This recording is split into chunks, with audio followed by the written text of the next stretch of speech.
piece of advice that I'm just learning and which I had known sooner was that unpaid opportunities are almost always not worth it. Full stop.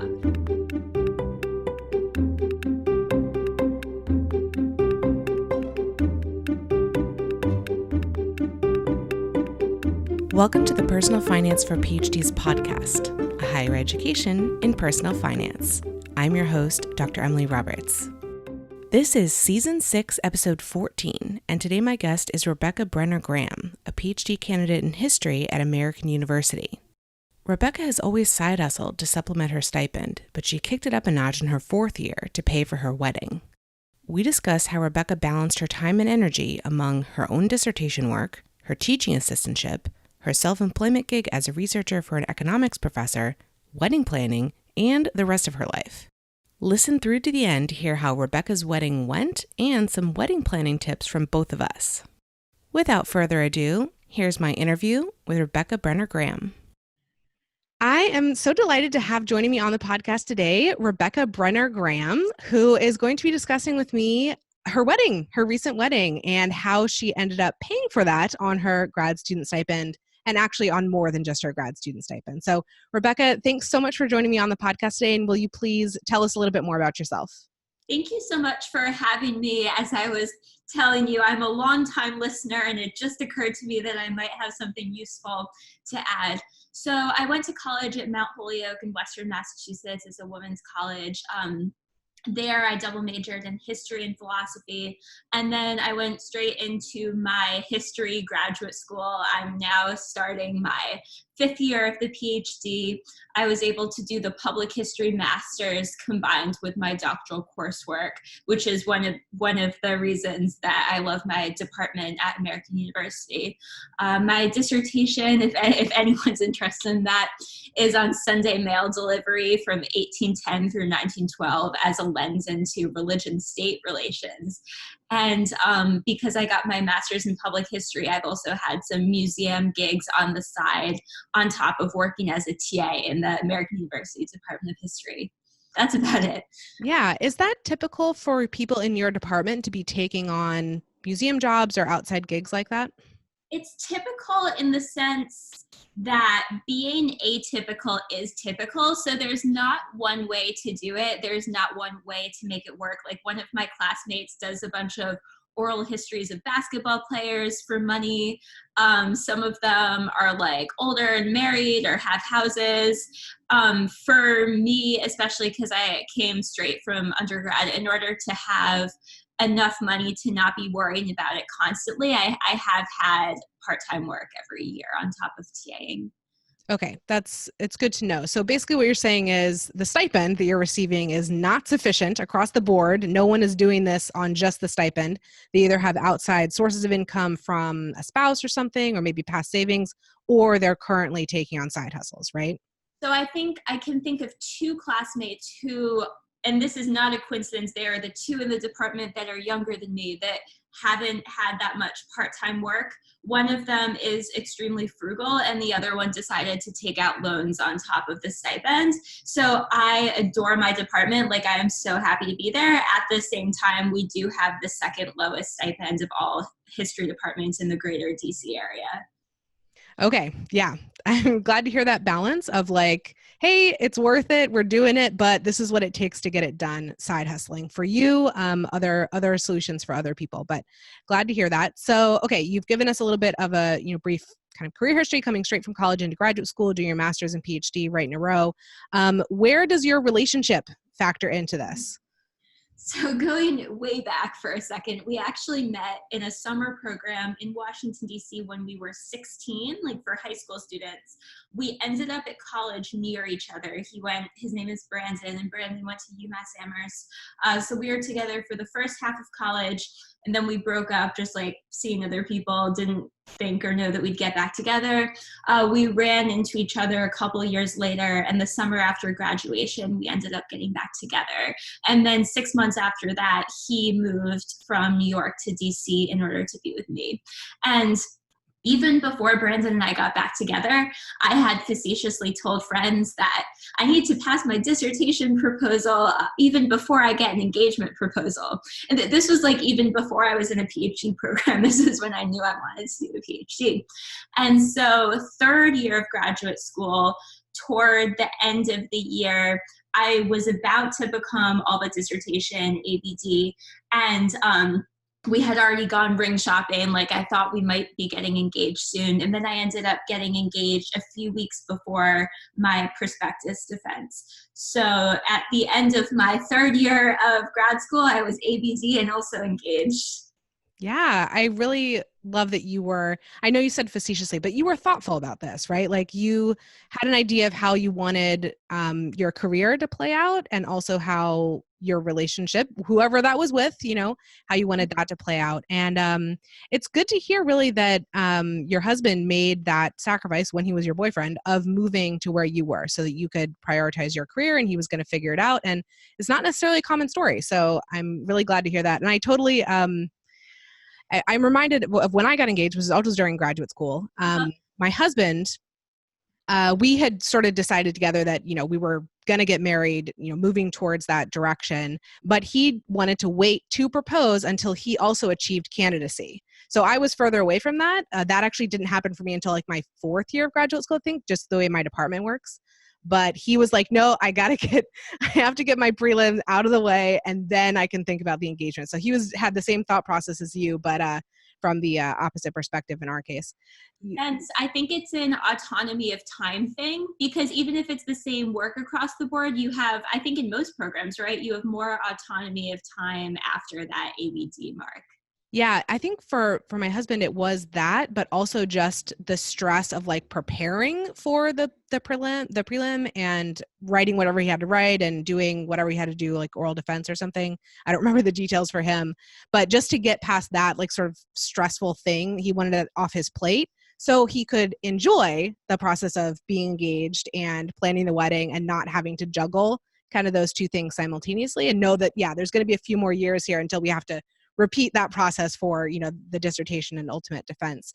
So with respect to like your actual timing of your wedding, like how long were you guys engaged for? We got engaged in March 2018. And then for about a month, we were actually planning with my parents, and my mom in particular is quite traditional, and they were generously willing to pay for it. But it became clear, especially to me very quickly, that coordinating with them and like negotiating priorities was more labor, and especially more emotional labor, than actually like making money myself and working towards paying for it. We also decided, like sort of in between that March and April period, that the things that we cared most about relating to our wedding were not that expensive. Like making the ceremony go how it was important to me was a higher priority than venue or the number of people who were coming. So eventually, I guess around April, when we started planning and paying for it ourselves, we got a date on the calendar. And so then we got married a year and I guess 2 or 3 months, not great with numbers, I guess a year and 3 months later on June 30th, 2019. Okay. So yeah, we are recording this in August 2019. So this is really fresh for you, and that's exciting. And, this is definitely a tip for other people who are going into the wedding planning process of anyone who contributes money gets a say. And if you don't want that party to have that say in that particular way or whatever, if there are strings attached to that gift, sometimes it is easier to simply take on all of the finances on your own. So that's the decision that you made. So we've already kind of gone over that your stipend was not really enough to live on, at least in the lifestyle that you want, and you were already side hustling. So did you have a plan for like how much more money did you need to bring in, either in total or on like a monthly basis, to be able to pay for the wedding? We looked at it a little backwards in retrospect. It was more like however much money we have to, delegate toward this, that is how much that we could pay. So Brandon and I split it almost exactly evenly between us, with a few exceptions. I mean, if there was something that was really important to him or really important to me, like I paid for our ketubah, the Jewish marriage contract. I paid for our pre-rabbinical counseling. He paid for our entire rehearsal brunch, because that was not something that I was tied to doing. But on my end, my stipend from American, when I started, was $19,000 per year. And now currently, thanks to our union, it's $22,000 per year, which is actually a huge difference just in the 4 years or whatever that I've been a TA. And so I really didn't give it that much thought about, like, will I be able to afford this? It was more, if I can't afford it, then I won't do it. And we love each other. We want to get married. And that's the most important thing. I have another classmate in my program who literally eloped at one point, but I don't really know the details on that. So also around this time, I was reading those books by Jen Sincero. Have you ever read her books? The first one is called You Are a Badass, and the second one is called You Are a Badass at Making Money. And they're a little I'll interrupt you just for a second. I literally just finished You're a Badass at Making Money like last week. So I'm a little late to the Jen Sincero game, but I did read it, enjoyed it. I'm trying to figure out what I want to incorporate. So yeah, please go on. Oh, that's so exciting. I'm glad you liked it. So, and this, in spring 2018, this was when her money book came out, the green one.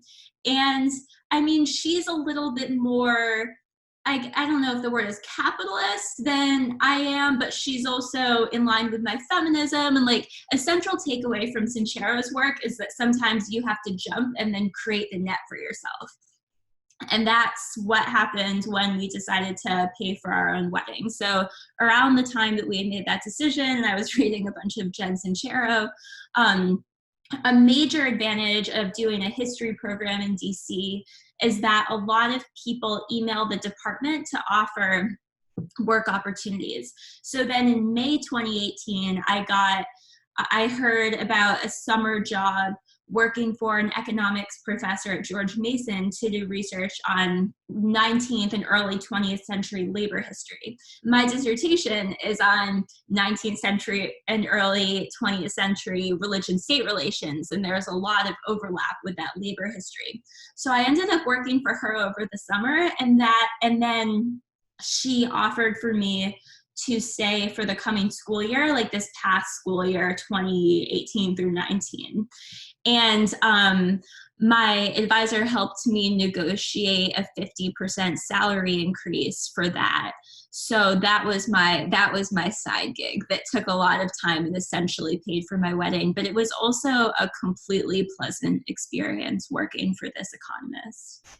Yeah, I want to hear more about sort of the logistics of how this side hustle worked. So for you with American, because you're a TA, does that mean that you're not working / not being paid over the summer? Oh, yes. Okay. So you're already dealing with an academic year only stipend. So last year I had a fellowship from my department for summer research. This year I did not, which was why my reaction was, oh yeah, because that was the situation. Yeah. But last summer I had a $3,500 fellowship from my department, and then $5,000 from this professor at George Mason. Okay. So in your summers, at least last summer, you had a balance of working on your own, your own dissertation and also doing this other work for this other professor. But I'm wondering, because you guys are at different universities, what was the actual relationship between you and this professor or the grant? Like, were you a W-2 employee, or was this self-employment? Was this like a self-employment situation? It was a self-employment situation. So I got taxed on it pretty heavily. Yeah. So that's definitely a couple things I want to talk further about with that, because I don't really know that well how this works. I think you're the first person I've interviewed for the podcast who has done research, like very similar, skill set and everything to what you're doing for your dissertation and as a graduate student, but as a self-employment project, right? So can you just talk to me a little bit more about what the differences are between that self-employment gig and maybe what you typically do as a graduate student? I mean, in terms of the content itself, it was really just teaching versus researching. So this past year, I TA'd a class about the presidents, and then I TA'd history of memory. And that whole time I was researching 19th century labor history.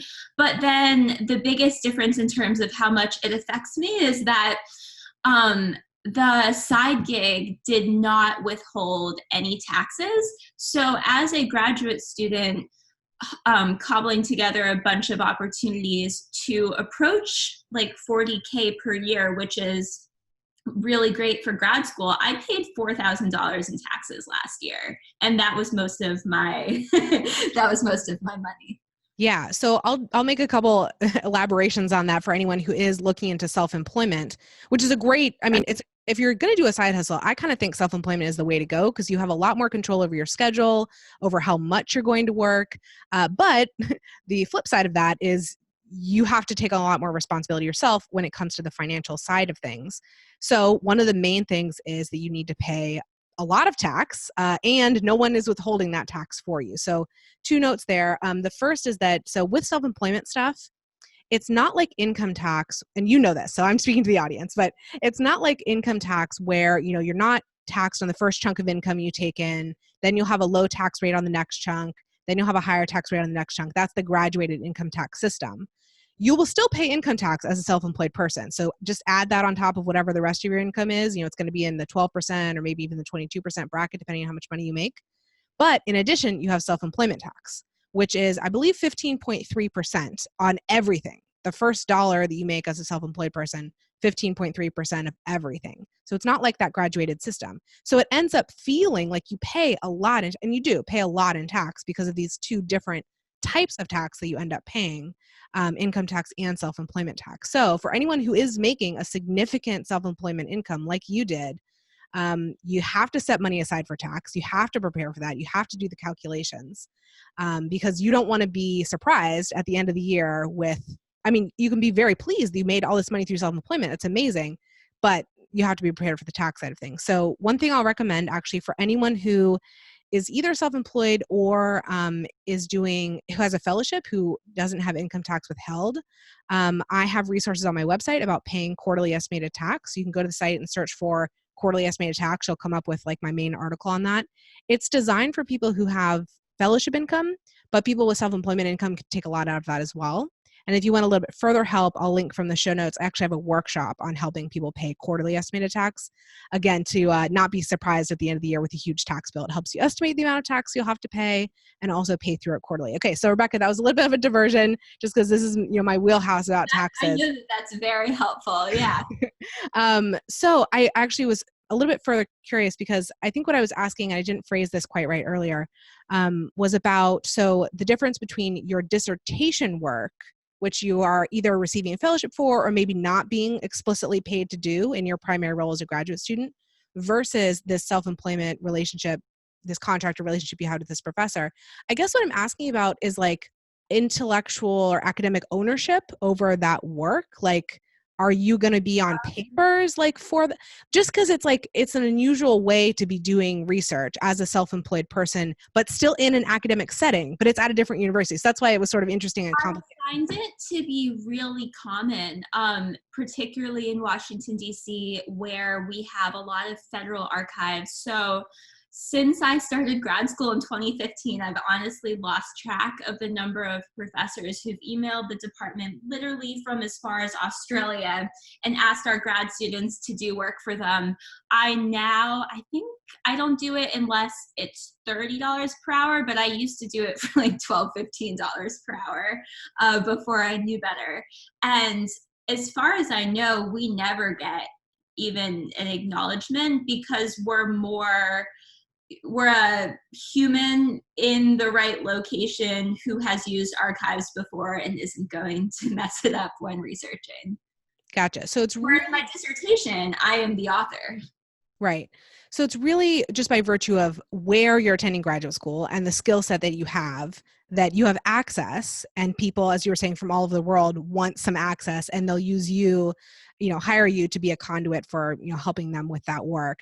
But in terms of the academic ownership, because you're being paid, and as a contractor, it sounds like you sort of relinquish that, right? They're going to be, completely in control of the scholarship side of things. You're not apparently even getting an acknowledgement, which I feel like it definitely deserves an acknowledgement at minimum, but okay. The random people from California or whoever who can't fly into DC. Yeah, totally. Okay. So now I have a better idea about not this. Not even taxed sometimes because it's not enough money to be taxed, but I've done that a lot of times. And then my research gig at George Mason, I have a relationship with this person now.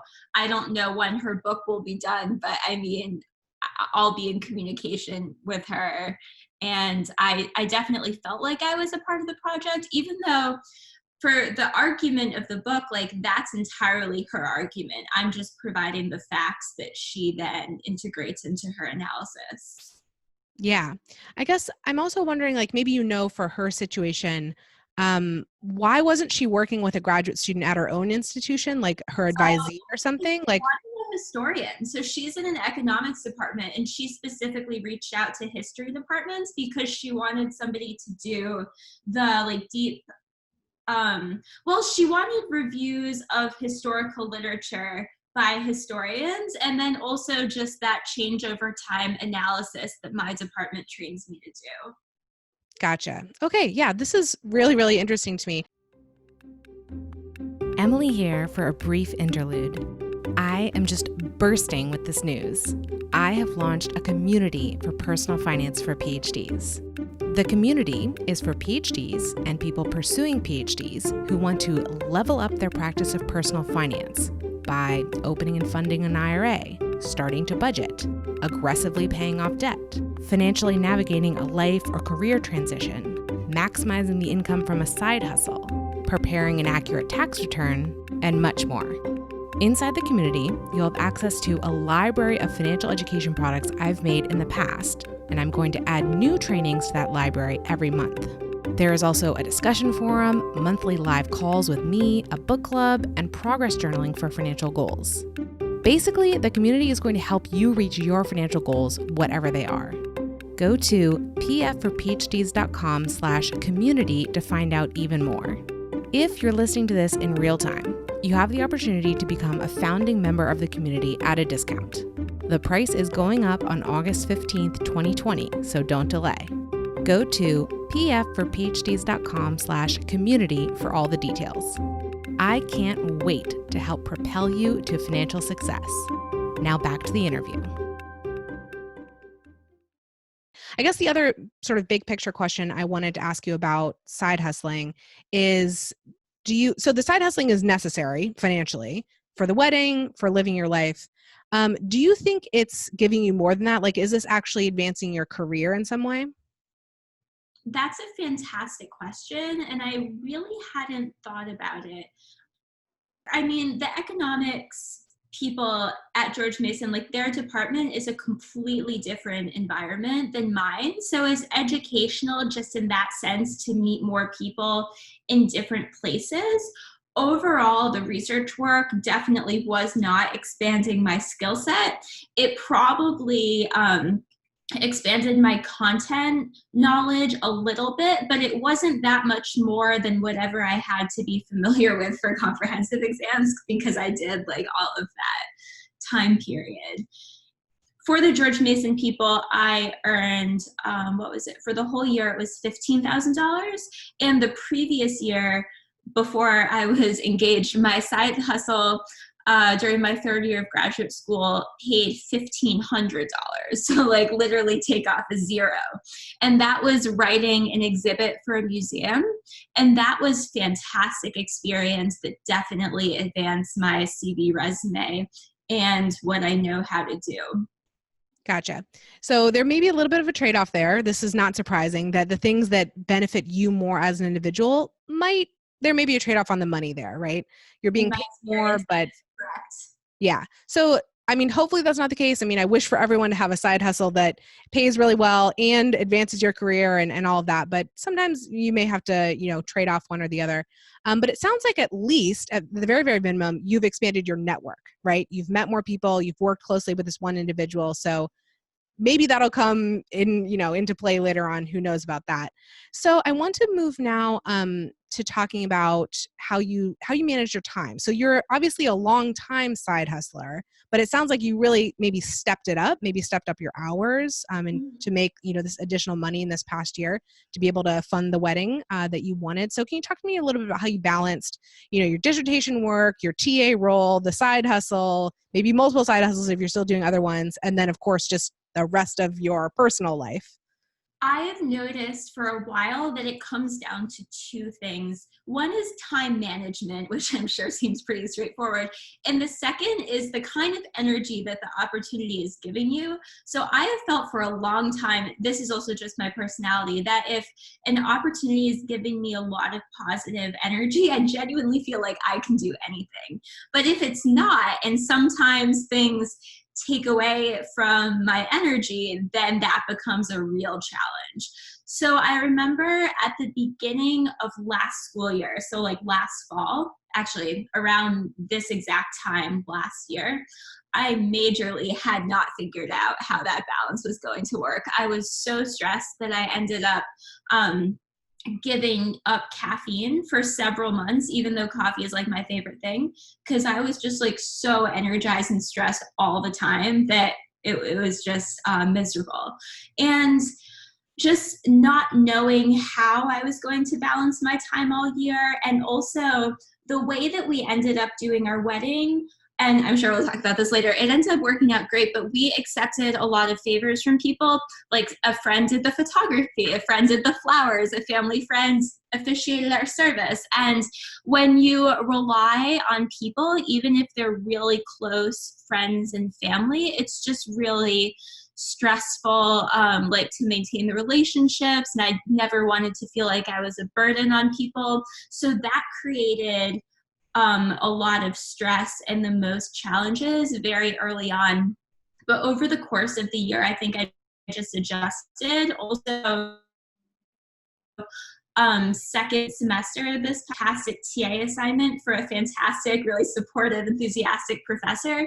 And she's Eileen Finley at American University. And she was just like a breath of fresh air twice a week. And that made a huge positive difference in my ability to find positive energy and manage my time well.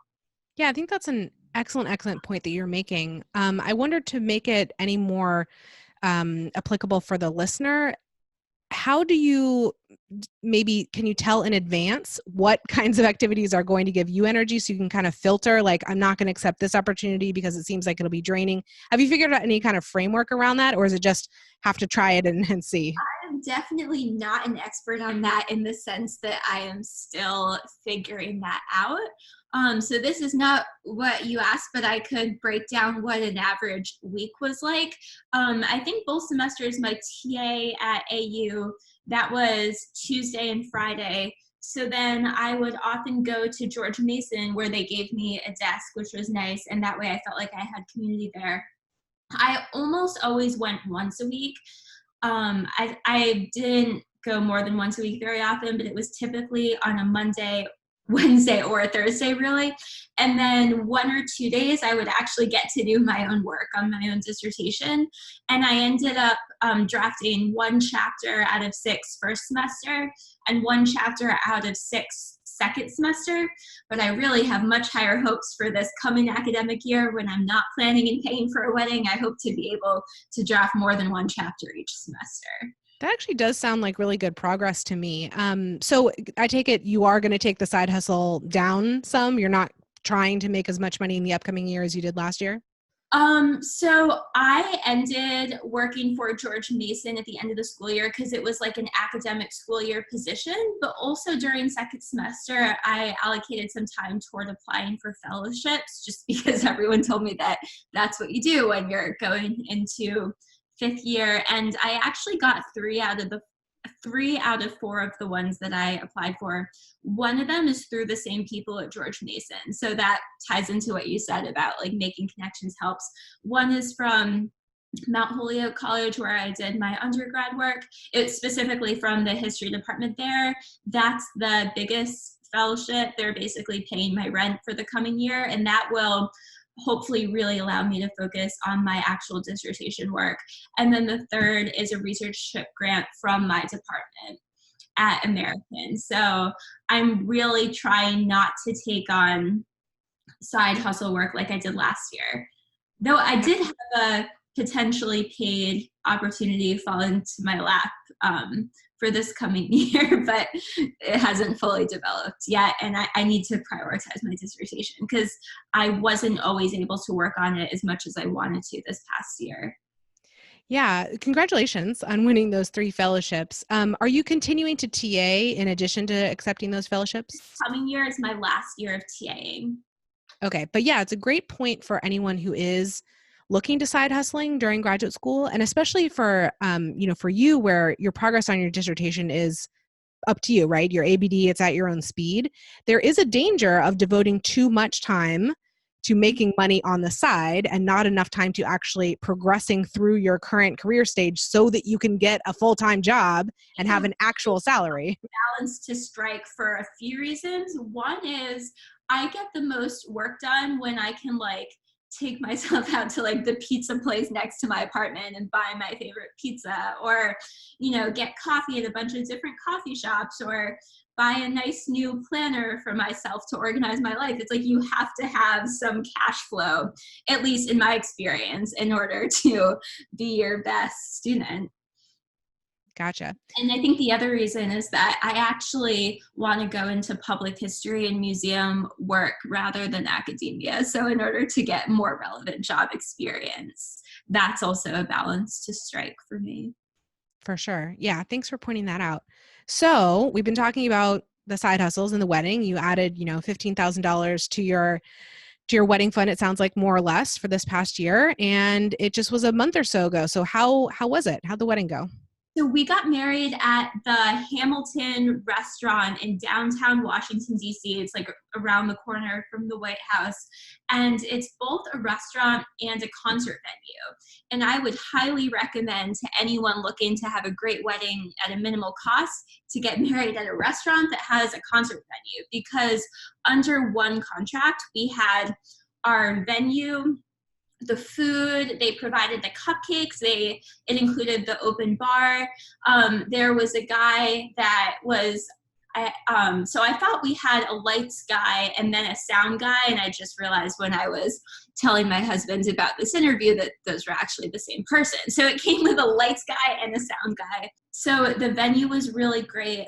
I was really happy with my dress. I found it for $130, which I'm really proud of. One of my bridesmaids asked me what I was envisioning, and I described sort of a shorter dress, but also a sundress, but also beautiful. And she pulled up one on Pinterest and was like, "Do you mean like this?" And I was like, "Yes, that's exactly what I'm looking for." So then a few days later, she texted me that it was 75% off online. So that's how I got my dress for $130. A different bridesmaid took me veil shopping, and I got one for $30. I would say, for any brides out there, don't spend a lot of money on the veil because you're only going to wear it once. And then one of my aunts bought my shoes for me at Macy's or something as a gift. The most important part of the whole wedding experience to me was the ceremony. And it's hard to describe why that is. It's a Jewish life cycle event, and I did not have the traditional kind of bat mitzvah, but I identify very strongly with Judaism. And my husband, one of his parents is Jewish, but he didn't grow up with a lot of religion. So I would describe it as Jewish with an interfaith twist. And the way I think back on our ceremony is that there are a few events in life that are really deeply very important. And for one of those to go so well is just so, I appreciate that it went flawlessly so much. I think the ceremony itself, which we have a link to the video actually that I can send to you if you're interested. I'm just so happy with how it went. We had a family friend officiate and play guitar and sing. My cousin, who is also a bridesmaid, did the Hebrew. An aunt and uncle made our chuppah for us as a gift to us. And it was, my dad sang a song during it, actually. It was everything I could have imagined, and I'm so grateful for that. And we made it happen ourselves. Yeah, that's something to be really, really proud of. Obviously, what I'm hearing as someone who has also planned a wedding is that it sounds like you DIY'd in terms of, accessing your community and asking people to contribute the parts of the whole experience that were most meaningful to you, but also the ones that that their contribution was particularly, again, meaningful or like personal, like singing a song, for example. And also not like particularly a ton of work versus your choice of venue where you combine the restaurant and the venue and all the staff is there and everything, as you said, is under one contract.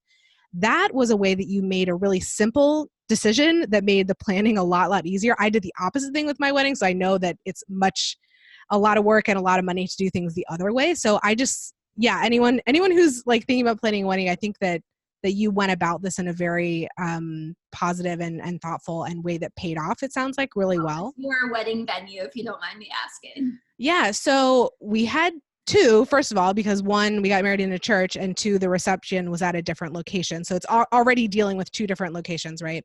So we actually had our reception at a Museum of Natural History in Raleigh, North Carolina, which was awesome. There, actually. Yes, it's a fantastic museum.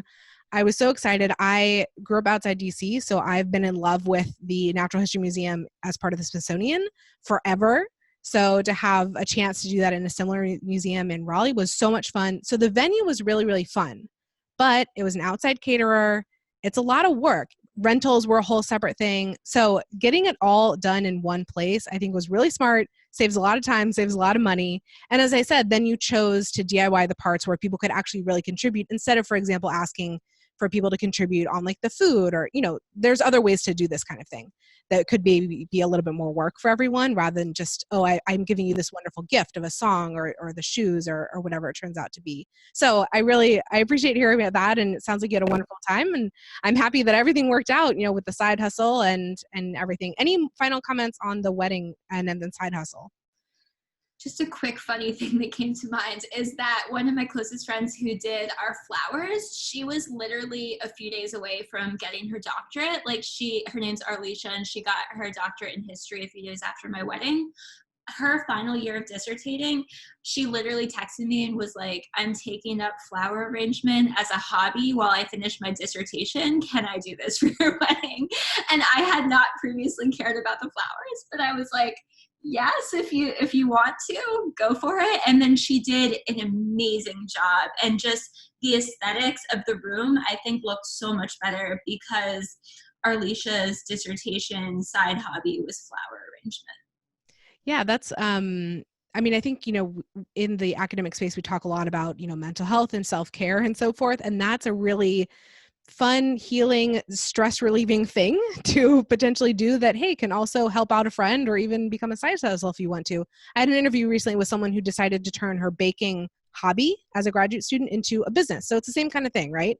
You have something you enjoy doing. It's a stress reliever for you.